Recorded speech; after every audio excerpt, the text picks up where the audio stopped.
Kamalnath was in a room. I could see his, whether it was on speaker phone or room, whatever. Two more officers were there. They wanted to repeat. He kept on repeating, "आप मान जाओ." I said, "Sir, मैं सच के साथ हूँ. I cannot change the narrative. The truth."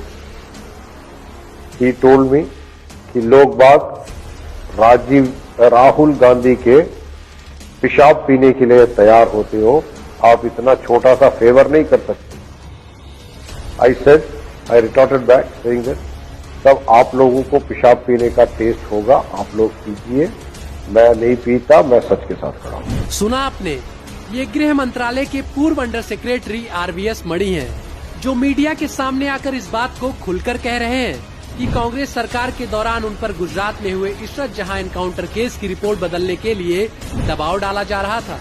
इतना ही नहीं, कमलनाथ ने केंद्रीय मंत्री रहते हुए उनसे ये तक कहा था कि आतंकी इशरत जहां को अपनी रिपोर्ट में निर्दोष साबित करो और मोदी को इस केस में फंसाओ। लेकिन आरवीएस मणि ने रिपोर्ट बदलने से मना कर दिया और ये कह दिया कि मैं सच के साथ खड़ा हूँ।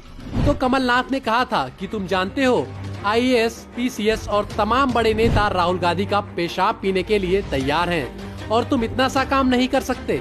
लेकिन दाद देनी होगी इस धाकड़ ईमानदार अधिकारी की, जिसने तत्कालीन कांग्रेस सरकार के दबाव और धमकियों को नजरअंदाज करते हुए रिपोर्ट नहीं बदली।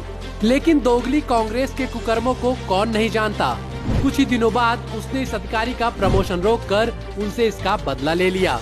इतना ही नहीं, आरवीएस मणि ने ये भी कहा कि जब मैंने इशरत को आतंकी न बताने से इनकार कर दिया तो कमलनाथ और गांधी परिवार के इशारों पर मुझे एसआईटी चीफ ने सिगरेट से दाग दिया था। सीबीआई मुझे रोज परेशान करने लगी थी और केंद्रीय मंत्री मुझे गालियां देने लगे थे।